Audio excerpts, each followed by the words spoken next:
কতবার এলো, কত না দস্যু, কত না বার ঠগে ঠগে হলো আমাদের কত গ্রাম উজাড় হয়ে গেল। কেন এত হিংসা, কেন এত বিদ্বেষ নিজেদের প্রতি? বিভিন্নভাবে জামাত জমিয়ত নাই করুক, সমাজবদ্ধ জীবনযাপনে এত হিংসা, এত বিদ্বেষ।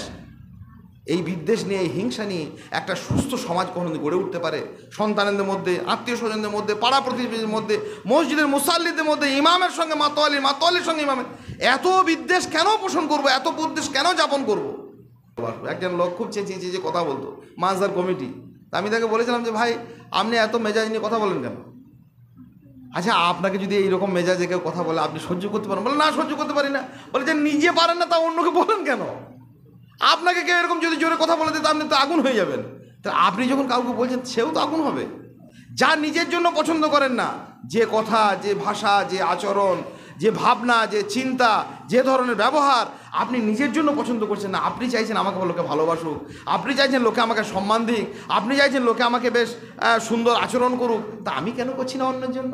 নবী মুহাম্মদুর রাসূলুল্লাহ সাল্লাল্লাহু আলাইহি ওয়াসাল্লাম ভ্রাতৃত্বের এই সনদ মানুষের কাছে দিয়ে যাচ্ছেন। আহিব্বালি আখি লিমা তুহিব্বুলি নাফসিক, তুমি নিজের জন্য যেটা ভালোবাসো, নিজের প্রাণের জন্য, জীবনের জন্য, তোমার ভাইয়ের জন্য সেইটি ভালোবাসো। আমরা এই ভ্রাতৃত্বকে বজায় রাখবো ইনশাআল্লাহ তাআলা আজিজ। আল্লাহ পাক রব্বুল আলামিন আমাদের তৌফিক দিন, আল্লাহুম্মা আমিন। নিজেরে করিতে গৌরব দান, নিজেরে কেবলই করি অপমান, আপনারে আমি ঘিরিয়া ঘিরিয়া ঘুরে মরি পলে পলে, সকল অহংকার হে আমার ডোবাও চোখের জলে। নিজেরে করিতে গৌরব দান, নিজেরে কেবলই করি অপমান। আসসালামু আলাইকুম ওয়া রাহমাতুল্লাহি ওয়া বারাকাতুহু। ওয়া আলাইকুম আসসালাম ওয়া রাহমাতুল্লাহ। আলহামদুলিল্লাহি রাব্বিল আলামিন والعاقبة للمتقين والصلاة والسلام على أشرف الأنبياء المرسلين نبينا محمد وعلى آله وصحبه أجمعين. أعوذ بالله من الشيطان الرجيم. بسم الله الرحمن الرحيم. يا أيها الذين آمنوا اتقوا الله حق تقاته ولا تموتن إلا وأنتم مسلمون. يا أيها الناس اتقوا ربكم الذي خلقكم من نفس واحدة وخلق منها زوجها وبث منهما رجالا كثيرا ونساء واتقوا الله الذي تساءلون به والأرحام إن الله كان عليكم رقيبا. يا أيها الذين آمنوا اتقوا الله وقولوا قولا سديدا يصلح لكم أعمالكم ويغفر لكم ذنوبكم ومن يطع الله ورسوله فقد فاز فوزا عظيما. সম্মানিত আজকে সভার সভাপতি এবং সদ্য নির্বাচিত হুগলি জেলা জমিয়তে আহলে হাদিসের সদ্য নির্বাচিত সম্মানিত সভাপতি, সম্পাদক, কোষাধ্যক্ষ এবং অন্যান্য নির্ধারিত সদস্যমণ্ডলী, আল্লাহর অনেক প্রশংসা। এই ফিতনার যুগে, নানা রকমের অবক্ষয়ে পরিপূর্ণতার যুগে আমরা দীর্ঘ একটা সময় ব্যয় করেছি আল্লাহর ওয়াস্তে ন্যায়নিষ্ঠ পবিত্র কোরআন সুন্নাহ মোতাবেক একটি জামাত জামিয়াত সংগঠন, তার নির্ধারিত কর্মসূচি, কিভাবে আমরা কাজ করব, কাদেরকে আমরা নেতৃত্বের জায়গাতে রাখব, কিভাবে তার অনুসরণ করব, এই মর্মে একটি সাংগঠনিক রূপরেখা প্রদানের জন্যই আজকে আমাদের এখানে উপস্থিতি। আল্লাহ সুবহানাহু ওয়া তাআলা আমাদের নিয়তের, আমাদের আমলের যদি কোনো ত্রুটি বিচ্যুতি থাকে সেগুলি থেকে আমরা আল্লাহর কাছে আশ্রয় চাই এবং আগামী দিনগুলিতে আমরা ন্যায়নিষ্ঠভাবে আমাদের এই সাংগঠনিক কাজ চালিয়ে যেতে পারি। আল্লাহ আমাদের তৌফিক দিন, আল্লাহুম্মা আমিন। সবাই জমিয়ত করে না, সবাই সংগঠন করবে না। পৃথিবীর এটি আবহমান কালের ইতিহাসের একটি গতিপথ। আসলে এই করবে না করে না কথাটার থেকে আরও ভালো কথা একটি আছে, সেটি হচ্ছে আল্লাহ সুবহানাহু ওয়া তাআলা সকলকে তাঁর মহৎ কাজের জন্য নির্বাচিত করেন না। ও বলছে আমি জমিয়ত করি না, তা নয়, আল্লাহকে নেন না, কি করে যাবে? আল্লাহ কেন, এমনি দুনিয়াতে কেউ কোনোদিন কাউকে দেখেছেন যে তার সে যাকে ভালোবাসে না, তার সঙ্গে যার সম্পর্ক নেই, বাড়িতে ডেকে নিয়ে যাবেন, আদর আপ্যায়ন করে খাওয়াবে, এরকম হয়? কে ডেকে নিয়ে যায়? মসজিদে আসে, মসজিদে যাচ্ছে, আসছে যাচ্ছে, অনেক কথা। তবু এই এলাকায় বহু গ্রাম আছে, কিছু মানুষ আছেন, বাবু একটু বাড়িতে যাবে না গো? বাড়িতে কেন? মানে খুব আপ্যায়ন, ভালোবাসেন। মসজিদে এসেছি, খাওয়া দাওয়া হয়েছে, থেকেছি, বাড়িতে একটু যাই। নিজের বাড়িতে সযত্নে আশ্রয় দেয়, নিজের বাড়িতে নিয়ে গিয়ে বসায় মানুষ ভালোবাসার আপনজনকে। আল্লাহ সুবহানাহু ওয়া তাআলা খুব ভালোবেসেছেন। আপনাদের আজকে যে কটা মানুষ এসেছেন, বহু মানুষ আছে চারপাশে, সেনেটেই লোকগুলো এলে তো এই মসজিদ সব টইটম্বুর হয়ে যেত ভরে, আসেনি। আর বালিউখাড়ি জেটে দিকে আপনার বেতা, মুসর, বাবনান্তে, উড্ডাঙ্গা, নারায়ণপাড়া, খরসাট, গন্ধপুর, জামপুর, রসুলপুর, এসব লোক এলে তো সব বিশাল হতো। 2-5 জন করে এলেও তো সব মজলিস থই থই করতো। এসেছে কি? আসেনি। আসেনি এটা ঠিক কথা নয়। ঠিক কথা হচ্ছে আল্লাহ তাদেরকে নিজের ঘরে আসতে দেননি, চাননি। এত বদমাইশি করেছে না, ওসব বদমাইশি দেখে দেখে দেখে দেখে আল্লাহ সুবহানাহু ওয়া তাআলা এগুলোকে আর এই এত ভালো ঘরে আর রাখবো না। কথা বুঝতে পারছেন? হ্যাঁ, আল্লাহ আপনাদেরকে ডেকেছেন, এখনও ভালোবেসেছেন, ভালোবাসার আমাদেরকেও তৌফিক দিয়েছেন। এই জন্য আন্তরিকভাবে শুকরিয়া, কৃতজ্ঞতা জ্ঞাপন করুই, বলুন আলহামদুলিল্লাহ। আল্লাহ নিজের ঘরে সবাইকে ডাকে না, ডাকে সবাইকে আশ্রয় দেন না। এটা খুব যাদেরকে ভালোবাসেন তাদেরকেই ডাকেন, তাদেরকে দিয়ে মনোনীত কাজ করান।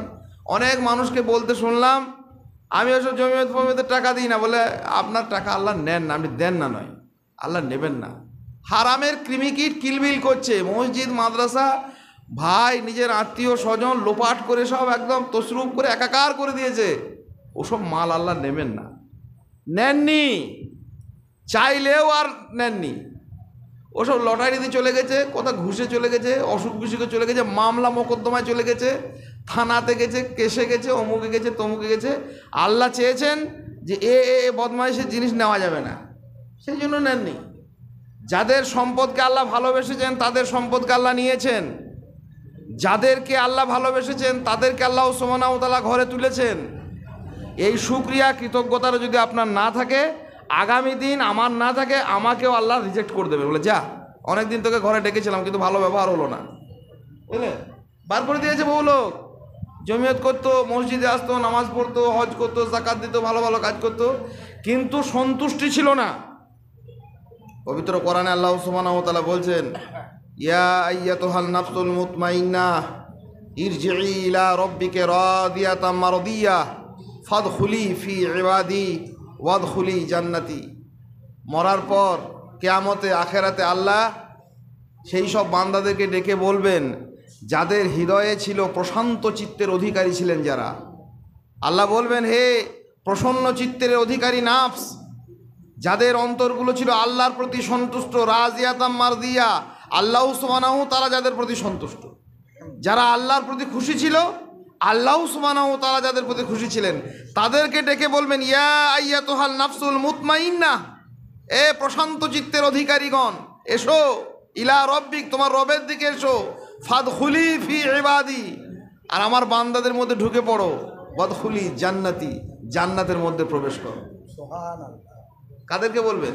যাদের অন্তরের একটা বৈশিষ্ট্য হচ্ছে প্রসন্ন চিত্তের অধিকারী যারা, প্রশান্ত চিত্তের অধিকারী যারা, মানে আল্লাহ সুবহানাহু ওয়া তাআলার কোনো ফায়সালাতে, আল্লাহ সুবহানাহু ওয়া তাআলার কোনো পরীক্ষাতে, আল্লাহ সুবহানাহু ওয়া তাআলা তাকে যে নিয়ামত দিয়েছেন, আল্লাহ সুবহানাহু ওয়া তাআলা যাকে যে পরীক্ষা করেছেন, প্রত্যেক অবস্থাতে, বিপদে সম্পদে, সংখ্যাধিক্যে সংখ্যা অল্পতে, সংখ্যা অল্পতায়, অভাবে সম্পদে, সুস্থতায় অসুস্থতায়, বালা মুসিবতে, নানা রকমের নিয়ামতে, প্রত্যেক অবস্থাতে যারা আল্লাহর প্রতি সন্তুষ্ট থাকেন, আল্লাহর প্রতি রাজি থাকেন, তাদেরকে ডেকে আল্লাহ বলবেন যে এসো, তোমার রবের দিকে এসো, আর আমার বান্দাদের মধ্যে ঢুকে পড়ো, আর জান্নাতের দিকে ধাবিত হও।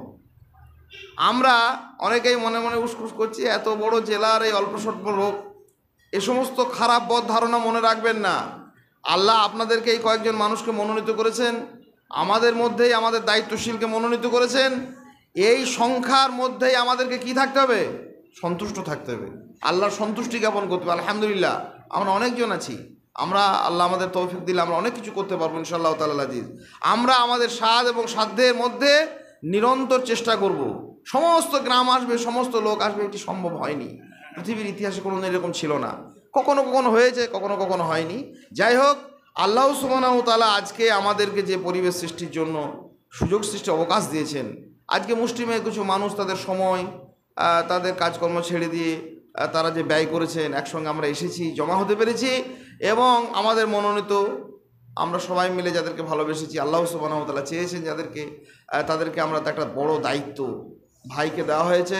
আপনারা দেখলেন আমার সলমান ভাই খুব মানে আতঙ্কে উনি ভুগছেন যে আমি এত বড় দায়িত্ব। আলহামদুলিল্লাহ, কোনো চিন্তা ভাবনার কিছু নেই, মহান আল্লাহ পাক রব্বুল আলামিন সাহায্য করবেন। আর দুনিয়াতে আমরা যারা আছি অনুসারী হিসেবে, আমরা ইনশাআল্লাহ তাআলা আজিজ আপনার পূর্ণ সহযোগিতায় থাকব ইনশাআল্লাহ। আমি ভাই আমার নগণ্য ক্ষমতা নিয়ে আমি এখন হুগলিতেই থাকি, আপনারা অনেকে জানেন না, এইখানে আছি, অসুবিধার কিছু নেই, যেটুকু পারবো যতক্ষণ বেঁচে আল্লাহ বাঁচিয়ে রেখেছেন। আপনার আনুগত্যে ইনশাআল্লাহ তাআলা আজিজ আমরা কাজ করব। আনুগত্য বড় গুরুত্বপূর্ণ জিনিস। একজন হাবশি গোলাম মুহাম্মদুর রাসূলুল্লাহ সাল্লাল্লাহু আলাইহি ওয়াসাল্লাম বলছেন যে যদি একজন কৃতদাস তোমাদেরকে আমির বানানো হয়, তার আনুগত্য তোমাদের প্রতি অপরিহার্য হয়ে যায়। আমাদের কৃতদাস নয়, একজন স্বাধীন মানুষ, ন্যায়নিষ্ঠ মানুষ, আলহামদুলিল্লাহ তাকে আমির পেয়েছি, আমরা সম্পাদক পেয়েছি, আমরা ক্যাশিয়ার পেয়েছি। পূর্ণ আনুগত্যের মাধ্যমে আমরা যে কজন মানুষ আছি, এই অমুক করলো না, আমাদের গায়ে কোনো লোক নাই, এসব কথা বলবেন না। আল্লাহ চাননি, আপনি কেন তার জন্য যে কথা আল্লাহ সুবহানাহু ওয়া তাআলা চাননি সেটার জন্য আপনি কেন আফসোস করছেন? আর আল্লাহ সুবহানাহু ওয়া তাআলা যেটা চেয়েছেন তার জন্য আমি কেন অসন্তুষ্ট হব? ভাবছেন না? আল্লাহ পাক রব্বুল আলামিন আমাদের এই কটা লোককে মনোনীত করেছেন হুগলি জেলার জন্য, তা আপনি অন্য লোকের জন্য আফসোস কেন করবেন? চেষ্টা করব দাওয়াতের কাজ যাদের কাছে যেমনভাবে পৌঁছানো তাদের কাছে পৌঁছবো। আরও 5 জন 10 জন আমাদের সদস্য হবে, আরও 5 জন 10 জন আমাদের হয়ে কাজ করবে, একসঙ্গে আমরা কাজ করব। এইসবগুলো নিয়ে আমরা চেষ্টা চরিত্র করব। কিন্তু অসন্তুষ্টি, আমাদের অস্থিরতা বা আমাদের মন খারাপের কোনো কারণ নেই।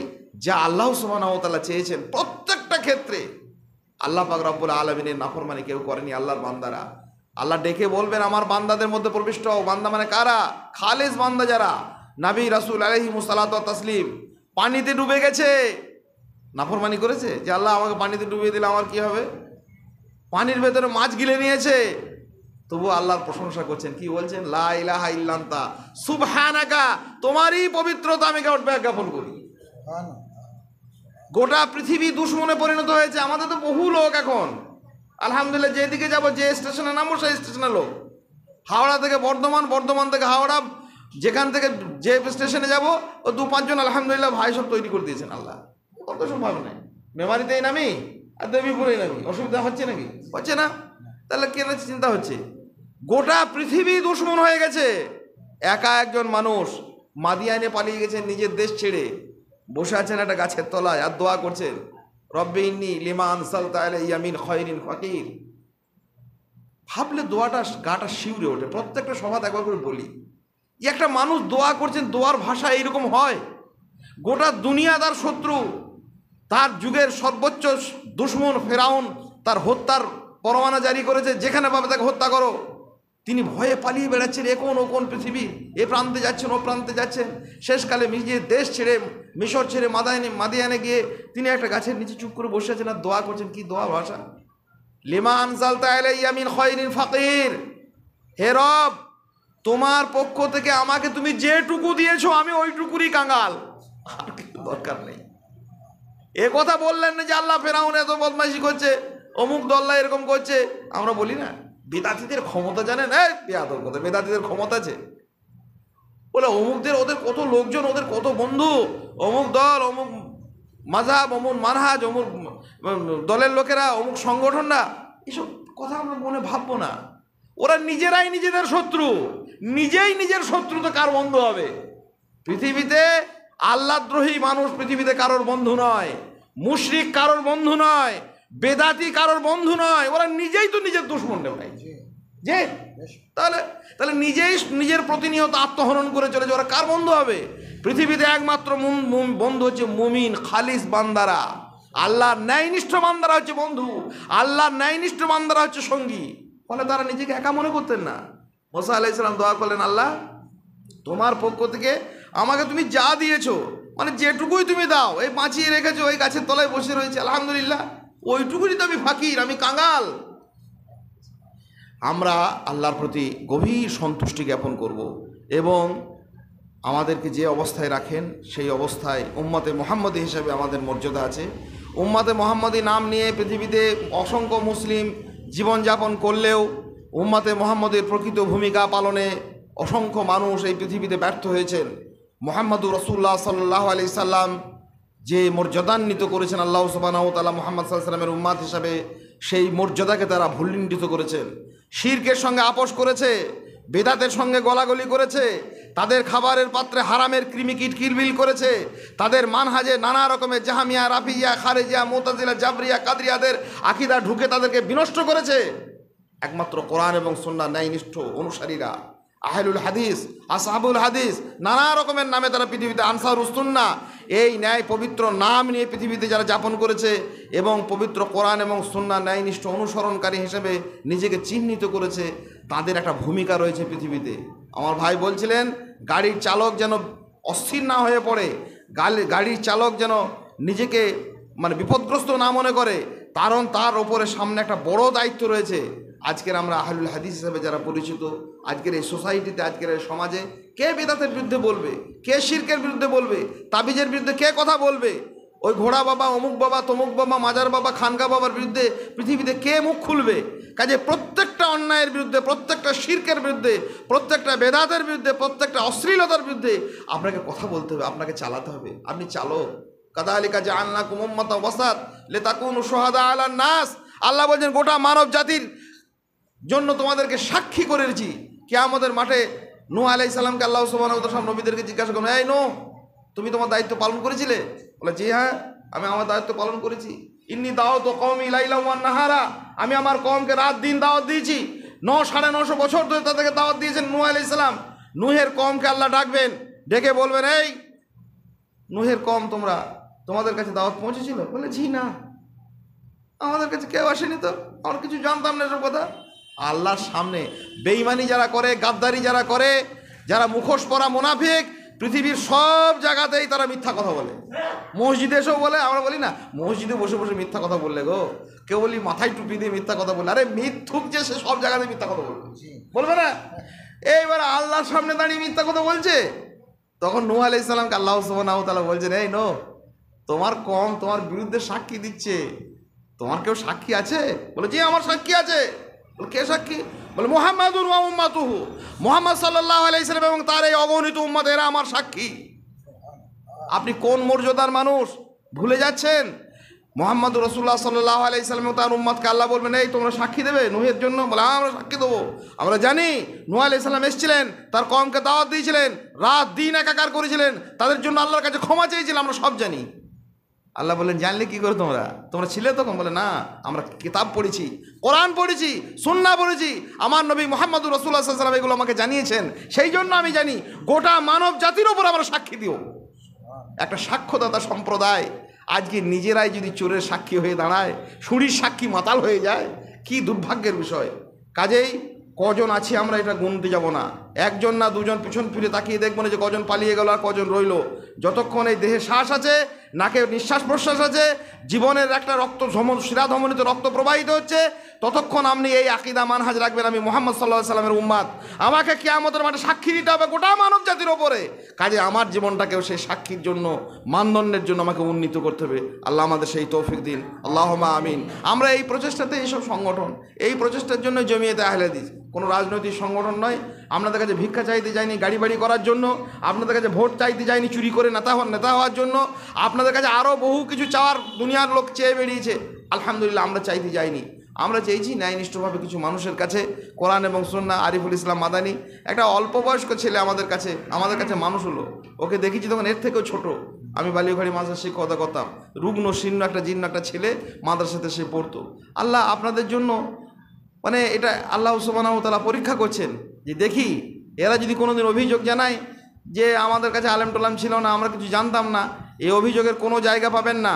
আল্লাহ পাক রব্বুল আলামিন দিয়েছেন, মাদানী আলেম দিয়েছেন, ন্যায়নিষ্ঠ মানুষদেরকে দিয়েছেন, কোরআন এবং সুন্নাহর জামাতবদ্ধ একটা জীবনের রূপরেখা দিয়েছেন। এরপরেও গাফিলতি, এরপরেও উদাসীনতা, তাচ্ছিল্য যদি করেন, তা আখেরাতে গিয়ে জবাব দিতে হবে। সকলেই আমাকেও দিতে হবে, আপনাকেও দিতে হবে। সেই জন্য আমরা প্রস্তুত থাকি। জামাতবদ্ধ জীবন, এই জমিয়ত সংগঠন, এর কিছু লাভ আছে, কিছু লাভ নয়, সর্বাংশেই লাভ। এটা না করার কিছু ক্ষতি আছে। আমরা যদি অনুভব করি ইনশাআল্লাহ তাআলা জি, সত্যই আমরা উপকৃত হতে পারবো। প্রথম কথা হচ্ছে, জামাতবদ্ধ জীবনের মাধ্যমে আমরা কি পাই?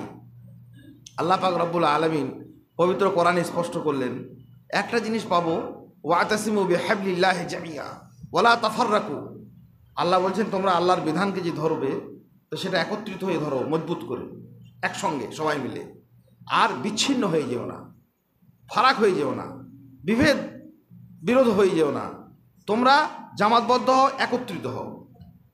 আরে একত্রিত হলে কি হবে?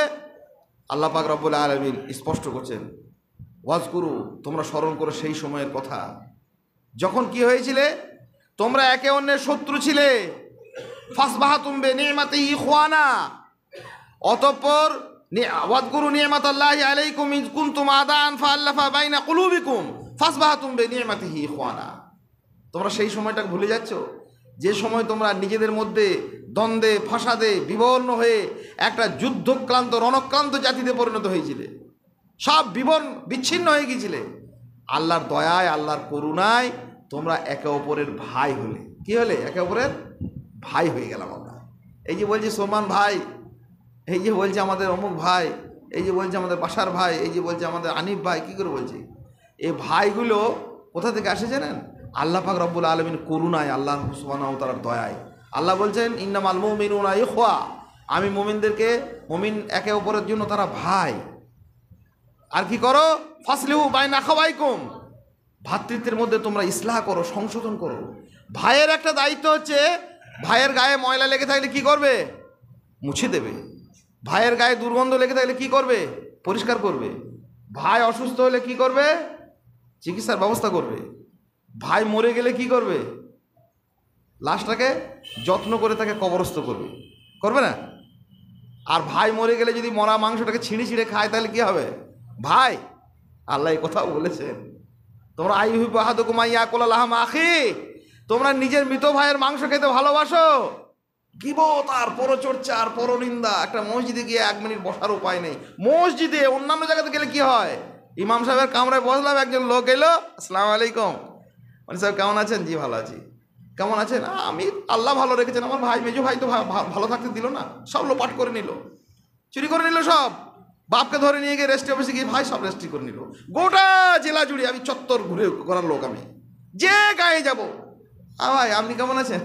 ভালোই ছিলাম ভাই, আমাদের এই বড় কর্তা তো একবার সর্বশান্ত করে দিল আমাকে। হ্যাঁ, আমার মেয়ে বিয়ে দিতে হলো ভাই, জমি জায়গা ভিটে মাটি বিক্রি করে আমার এত এত ব্যবসার টাকা সব একাই লোপাট করে নিল। গীবত আর পরচর্চা, গীবত আর পরচর্চা। কি করছে? মরা ভাইয়ের দায়িত্ব ছিল ভাইয়ের লাশটাকে ভালো করে মুর্দাকে মানে কবরস্থ করা। ও দূরের কথা, মরা ভাইয়ের মাংস ছিঁড়ে ছিঁড়ে খাচ্ছে। কেন? জামাত নেই, সঙ্গবদ্ধতা নেই। এই জন্য নবী মুহাম্মদুর রাসূলুল্লাহ সাল্লাল্লাহু আলাইহি ওয়াসাল্লাম বলছেন জামাত হচ্ছে রহমত, ওয়াল ফুরকাতু আযাব, বিচ্ছিন্নতা যেটা গজব আল্লাহর পক্ষ থেকে। তো গজবটা কিসে? গজব দেখতে পাচ্ছেন না কীরকম বিপন্ন হয়ে গেছে ভাইয়ের সঙ্গে। আহারে কি ভাই, ভাইকে শায়েস্তা করার জন্য নিজের ভিটে মাটি জমি জায়গা বিক্রি করে মামলা মোকদ্দমা কোর্ট কাছারি, নিজের বইয়ের গায়ে ব্লেড চালিয়ে থানাতে গিয়ে কেস করে এলো। আমার নিজের চোখে দেখা এগুলো। এই এলাকায় ও জায়গাতে ইমাম কথা, এ পাড়ায় পাড়ায় সব ঘুরে বেড়াতাম। না ভাই এরকম করলেন? বলে হ্যাঁ, না করলে থানাতে কেস নিচ্ছে না। নিয়ে ওই আমার বউকে এরকম করে নিয়ে গেলাম, নিয়ে বললাম ছোটো জনা আমার এরকম করেছে, ও ছোটো বলছে আমার বড় জনা এরকম করেছে। আহারে কি ভাই তৈরি হলো। আল্লাহ সুবহানাহু ওয়া তাআলা বলছেন তোমরা বিচ্ছিন্ন ছিলে, তোমাদেরকে একত্রিত হওয়ার ডাক দিলাম। ওয়াতাসিমু বিহাবলিল্লাহি জামিয়া, তোমরা জমাতবদ্ধ হও। যখন আর জমাতবদ্ধ যখন তারা হয়েছিলেন, তারা কি বলেছিলেন? তোমাদেরকে আমি ভাই, একে অন্যের ভাই তৈরি। ফাসবাহাতুম বিনিমাতিহি ইখওয়ানা, আমরা ভাই হব। জামাতবদ্ধ জীবনযাপনের একটা বড় রহমত হচ্ছে পরস্পর মানুষের ভাই হবে। আপনারে লয়ে বিব্রত রহিতে আসে নাই কেহ অবনি পরে, সকলের তরে সকলে আমরা, প্রত্যেককে আমরা পরের তরে। এই হচ্ছে জামাতবদ্ধ জীবনের, জামিয়াতের একটা বড় কল্যাণ।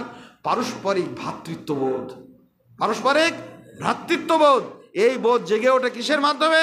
সংগঠনের মাধ্যমে, জামাতের মাধ্যমে। কে কোথায় লোক, মেদিনীপুর, কোথায় কাঁথি, কোথায় বহরমপুর, কোথায় উত্তর দিনাজপুর, কোথায় দক্ষিণ দিনাজপুর, কোথায় রায়গঞ্জ গেলে ভাই এসেছেন? আলহামদুলিল্লাহ এসেছি।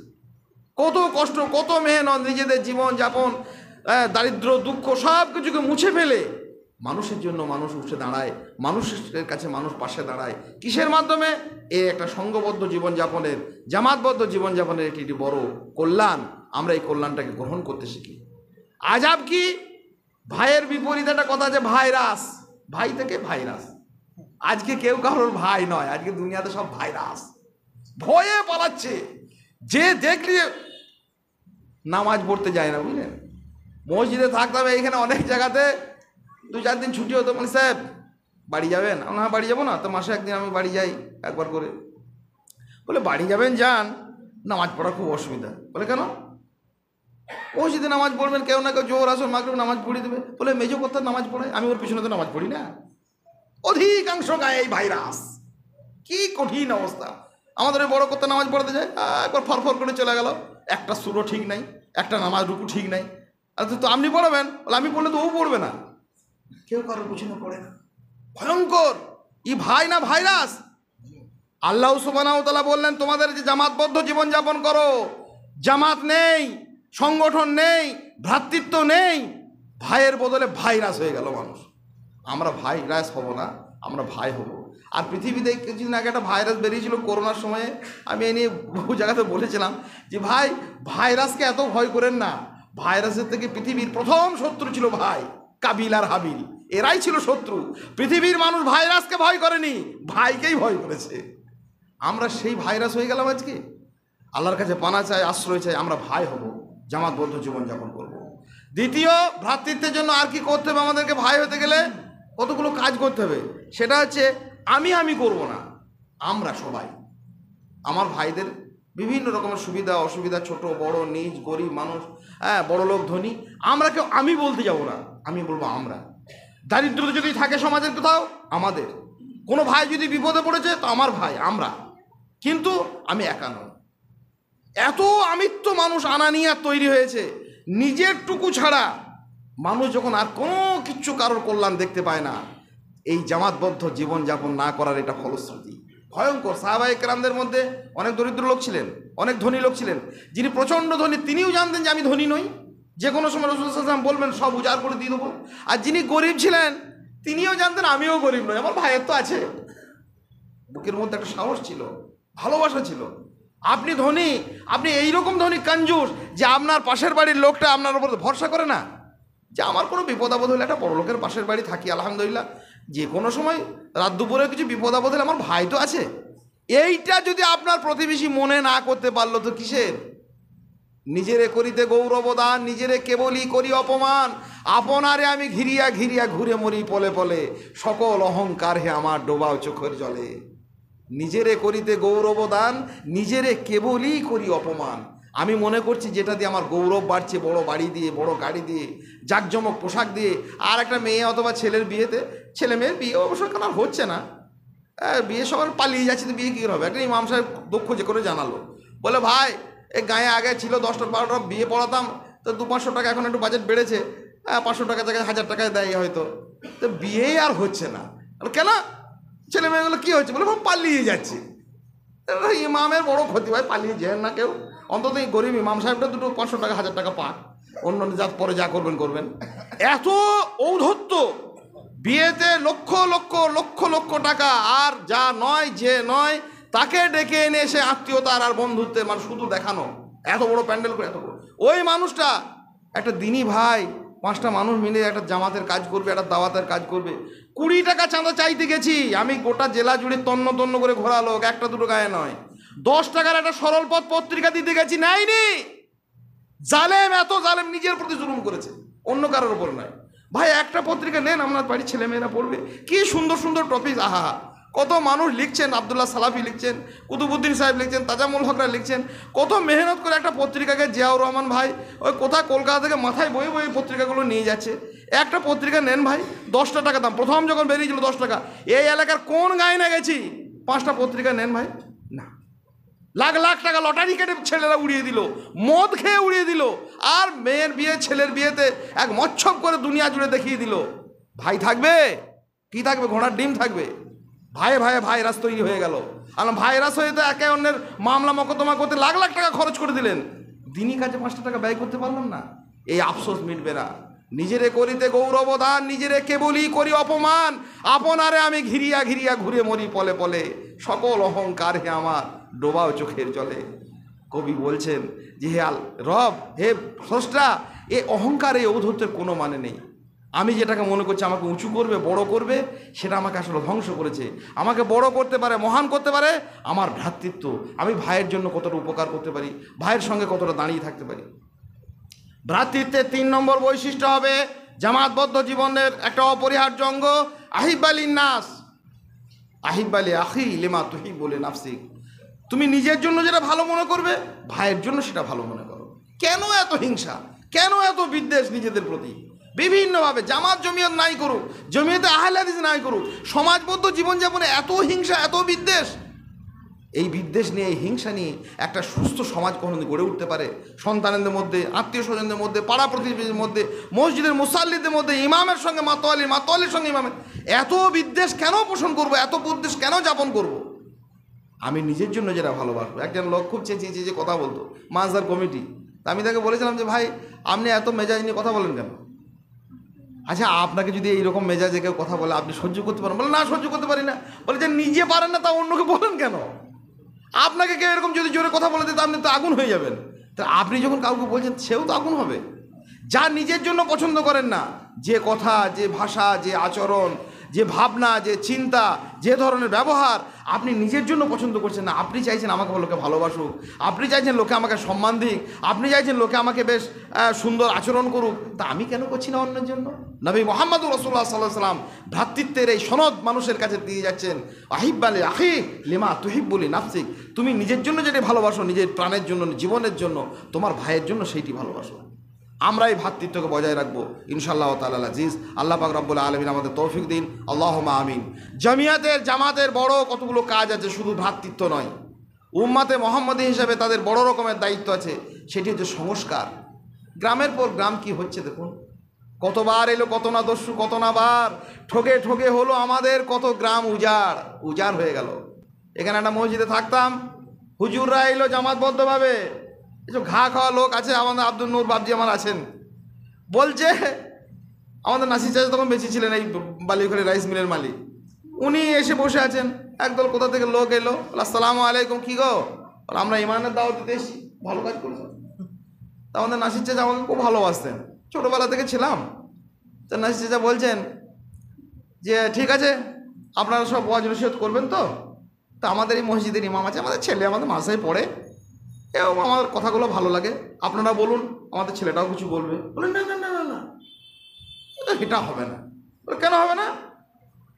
বললে দেখুন, একটা স্কুলে বিভিন্ন রকমের মাস্টার থাকে, হুজুররা বলছেন গাঁগুলো ধ্বংস হয়ে যেত এতদিন, আল্লাহ রেখেছিলেন আহলে হাদিসদেরকে, বেদাতে আর শিরক সব তছনছ করে বেড়াচ্ছিল।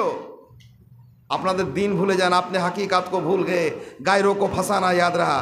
নাসির চাচাজি বসে আছেন, আরও সব গ্রামের লোকরা বসে আছে, আমাকে বলছে, উনি বলছেন হুজুর যে দেখুন, একটা স্কুলে অনেক রকমের মাস্টার আছে, ভূগোলের আছে, অঙ্কের আছে, ইতিহাসের আছে। তো ভূগোলের ক্লাসে যদি ইতিহাসের মাস্টারকে ঢুকিয়ে দেন তো অসুবিধা হবে না?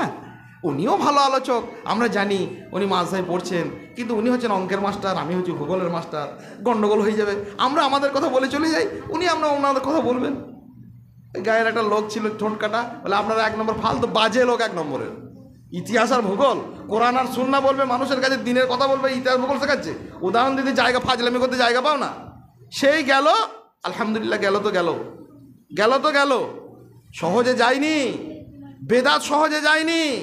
উম্মাতে মুহাম্মদী হিসাবে শিরক এবং বেদাতকে মূলোৎপাটনের আপনার দায়িত্ব। জামাতবদ্ধ না হলে পারবেন কি করে? বলে মুহাম্মদ সাল্লাল্লাহু আলাইহি ওয়াসাল্লামকে ভালোবাসি। কিসের ভালোবাসা? মুহাম্মাদুর রাসূলুল্লাহ সাল্লাল্লাহু আলাইহি সাল্লামের বিরুদ্ধে সর্বোচ্চ বৃদ্ধাচরণ কি জানেন? আল্লাহ রসুলের সঙ্গে সর্বোচ্চ বৃদ্ধাচরণ জানেন না? এর থেকে বৃদ্ধাচরণ আর কিছু হতে পারে না। সেটা হচ্ছে কি? মিথ্যা নবুয়তের দাবি করা। নবী সাল্লাল্লাহু আলাইহি ওয়াসাল্লামের সুন্নাত খেলাপ করছে তো একবার অপরাধ, নবী সাল্লাল্লাহু আলাইহি ওয়াসাল্লাম সুন্নাত দলন করছে অপরাধ, সুন্নাত অস্বীকার করছে অপরাধ। কিন্তু ঘুরিয়ে সব কিছু অস্বীকার করার পর একটা লোক যদি দাবি করে আমি নবী, কি হবে? এর থেকে বড় আর কিছু হয়? মুহাম্মদ রাসূলুল্লাহ সাল্লাল্লাহু আলাইহি ওয়াসাল্লাম বলছেন, সায়াতুনা ফি উম্মতি সালাসুনা কাযাবুন, 30 জনের মতো নবী আসবে আমার পরে, মিথ্যুক আসবে, নবী নয়। তা তারা কুল্লুহুম ইয়াজুমু আন্নাহু নাবিউল্লাহ, তারা প্রত্যেকেই দাবি করবে যে আমরা আল্লাহর নবী। নবী সাল্লাল্লাহু আলাইহি ওয়াসাল্লাম বলছেন অথচ কেউ নবী নেই। লা নবিয়্যা বাদি আনা খাতামুন নবীন, আমিই তো শেষ নবী, আমার পরে কোনো নবী নেই। আমি এই কথাটা বলছি আপনাদেরকে স্মরণ করানোর জন্য শুধু। এই আল্লাহর জমিনে, এই উপমহাদেশে, ভারত, পাকিস্তান, বাংলাদেশের সাম্প্রতিক অতীতে একজন লোক এলো, আল্লাহর দুশমন মির্জা গোলাম আহমদ কাদিয়ানি। সে নিজেকে নবী বলে দাবি করলো। একদিন দুদিন নয়, ও এক সময় আল্লাহ বলেছিল, বলে যে আমি আল্লাহ, তারপর আবার নবী হলো। আল্লাহ কি করে, মানে অনেক রকম বলেছে, নাউজুবিল্লাহ মিনাল্লাহ। কিন্তু শেষ ওর সিদ্ধান্ত ছিল যে আমি নবী। ঠিক আছে, নবী। সব লোকে চুপ করে বসে আছে। আজকে যারা নবীর ইশক নিয়ে মাতম করছে রাস্তায়, কলকাতার রাজপথে, আর নবীর নামে অপমান হলে যারা মোমবাতি মিছিল জ্বালাচ্ছে, তাদেরকে বলি ভালো করে শোনেন। মুহাম্মাদুর রাসূলুল্লাহ সাল্লাল্লাহু আলাইহি সাল্লামের বিরুদ্ধাচরণের সর্বোচ্চ নোংরা নিকৃষ্ট কাজ, এই নবুয়তের দাবিদার পৃথিবীতে আগমন ঘটেছে তাদের, গোটা উম্মাত চুপ করে বসে আছে, কারোর মুখে টু শব্দ নাই। যারা বলছে নবীকে ভালোবাসি, আমরা মুহাম্মদ সাল্লাল্লাহু আলাইহি সাল্লামের অত্যন্ত মহব্বত করি, মুহাম্মাদের নাম শুনলে মুখে চুপ চুপ চুপ চুপ করে চুমু খায়, তারা কেউ কথা বললে না। বছরের পর বছর চলে গেল, দশকের পর দশক চলে গেল, গর্জে উঠলেন সর্বপ্রথম যিনি, তার নাম সানাউল্লাহ অমৃতসরী। তিনি ছিলেন অল ইন্ডিয়া জমিয়ত আহলে হাদিসের যে কনফারেন্স, তার তিনি প্রথম সভাপতি। এই আহলে হাদিসরা নিজেদের মানহাজ জানে না, আপনি হাকিকাত কো ভুল গয়ে গায়রো কো ফাসানা ইয়াদ রাহা। আর ছিলেন আহমদ আবদুল্লাহ গজনবী। এরা বাস আর মোনাজারার জন্য প্রস্তুতি নিতে লাগলেন, দফায় দফায় আক্রমণ করলেন। মির্জা গোলাম আহমদ কাদিয়ানি যে কাফের, এবং তার অনুসৃত নীতিমালার উপরে যারা বিশ্বাস করেন যে মির্জা গোলাম আহমদ কাদিয়ানি নবী, তারা নিঃসন্দেহে কাফের হওয়ার ব্যাপারে কোনো সন্দেহ নেই, বিন্দুবাদ নেই। এই ব্যাপারে তার স্পষ্ট মন্তব্য তারা জারি করলেন। সারা বাংলায়, সারা দেশে, সারা সোসাইটিতে ছড়িয়ে পড়লো। আর কাদিয়ানির দল হু হু হু করে চারিদিকে বাড়তে লাগলো। পশ্চিম বাংলাতে বাড়লো, আমাদের বীরভূম জেলা পর্যন্ত গিয়েছিল, আরও অন্যান্য জায়গাতে গিয়েছিল। আর সে সমস্ত জায়গাতে কাদিয়ানির সব তৈরি করছে মির্জা গোলাম আহমদ কাদিয়ানি। কাদিয়ানির বিরুদ্ধে আহলে হাদিস ওলামারা ফতোয়া পাঠালেন যে আপনি আসুন, পৃথিবীর যে প্রান্তে বসবেন আপনার সঙ্গে বসতে রাজি আছি। মির্জা গোলাম আহমদ কাদিয়ানি লিখছে যে আমি নবী, নবুয়ত নিয়ে ব্যস্ত আছি, আর নবীদের কাজ নয় উম্মতের বাড়ি বাড়ি ঘুরে বেড়ানো, তোমার দরকার হলে আমার কাছে এসো। হ্যাঁ, সানাউল্লাহ অমৃতসরী শেষ পর্যন্ত মোবাহালা করলেন যে এই কথা বলতে হবে তোমাকে, যে এই যদি আমি সত্য হই, সত্য যদি না হয় তা আল্লাহর গজব আছে, এবং আমার বিরোধী পক্ষের উপস্থিতির জীবদ্দশায় আল্লাহর যেন লানত পড়ে আমার ওপর। এই রকম ধরনের যখন মোবাহালা হলো, শেষ পর্যন্ত আল্লাহ পাক রব্বুল আলামিন উম্মতকে মানে সুষ্ঠু রাখলেন, এবং এই মোবাহালার প্রায় 13-14 মাস পরেই একেবারে জালিল নিকৃষ্ট, সারা শরীর দুর্গন্ধে পরিপূর্ণ, মুখ দিয়ে নাক দিয়ে তার মানে নিষ্কান্ত হতে হতে দুর্গন্ধময় নানা রকমের জিনিস, সে মৃত্যুবরণ করলো। বড় অফিস তৈরি করে গেল তার আগে ইসরায়েলের পাশে। কাদিয়ানিদের সবচেয়ে বড় অফিস আছে ইসরায়েলে, একটা মানে সমুদ্র উপত্যকায় কারামাল বলে একটা পর্বতের ওপরে শৈল শহরে, লক্ষ লক্ষ কোটি কোটি কোটি কোটি টাকা উপার্জন করে দেশ বিদেশ থেকে নিয়ে আল বুশরা বলে একটা পত্রিকা প্রায় 30টি আরব দেশে তখন বিতরণ করে বেড়াচ্ছে। সানাউল্লাহ অমৃতসরী, আবদুল্লাহ গজনবীদের নেতৃত্বে আহলে হাদিস ওলামারা পশ্চিম বাংলার মাটিতে ব্যাঙের ছাতার মতো কাদিয়ানিদের অফিস গজিয়ে উঠল। হাফেজ আইনুল বারী, সাবেক জমিয়ত আহলে হাদিসের তখন প্রেসিডেন্ট, সম্পাদক, সভাপতি, তিনি বললেন যে তো এ করা যাবে না। উত্তর 24 পরগনায় তারালি নিত্যানন্দকের ওই সমস্ত এলাকাগুলোতে আমরা খুব যাতায়াত আছে, ওখানে গিয়ে তিনি মোনাজারা করেন। বাংলাদেশ থেকে কতগুলো আলেম এলেন, এবং বাংলাদেশে একজন বরিষ্ঠ আলেম ছিলেন, তিনি বলেন এই কাদিয়ানিদেরকে নেতা আছো, এখানে এসো। হাফেজ আইনুল বারী বলেন আমি কোরআনের হাফেজ, মুহাম্মদ সাল্লাল্লাহু আলাইহি সাল্লামের ওপর যা নাজেল হয়েছে আমার মুখস্থ আছে, আমি শোনাবো। তোমার নবী মির্জা গোলাম আহমদ কাদিয়ানি কি নাজেল হয়েছে তোমার ওপরে, শোনাও দেখি কিছু। শেষ পর্যন্ত মানে প্রাণ ভয়ে মঞ্চ ছেড়ে পালিয়ে গেল। আলহামদুলিল্লাহ, আল্লাহ তাদেরকে বিভিন্নভাবে নস্যাৎ করেছেন এবং উম্মতের ওপর দয়া করেছেন। উম্মতে মুহাম্মাদি হিসেবে একটা দায়িত্ব, একটা বিচ্ছিন্ন শুধুমাত্র ঘটনা বললাম, যুগে যুগে এইভাবে শুধু নবুয়তের দাবিদারই এসেছে তাই নয়, সম্পূর্ণ নবুয়তের দাবিদার না হলেও নবুয়তের বৈশিষ্ট্যকে নিয়ে ছিনিমিনি খেলেছে। যা ছিল কেবলমাত্র নবীদের বৈশিষ্ট্য, সেই বৈশিষ্ট্যগুলিকেও ধারণ করেছে অসংখ্য বেদাতিরা, এবং বলেছে, কখনো বলেছে আমার ওপরে ইশক হচ্ছে, আমার ওপরে কেউ বলছে কি হচ্ছে ইলহাম হচ্ছে, কেউ বলছে আমার ওপরে কাশফ হচ্ছে, কেউ বলছে আমি স্বপ্নে অমুক জিনিস দেখছি। এগুলো হচ্ছে নবুয়তের দাবিদার, প্রকারান্তরে এগুলো নবুয়তের একটা বৈশিষ্ট্যের দাবিদার। কেউ যদি বলে স্বপ্নে আল্লাহ আমাকে জানিয়েছেন কাল থেকে এইভাবে দিনের কাজ হবে, আমাকে আল্লাহ জানিয়েছেন, নাউযুবিল্লাহ।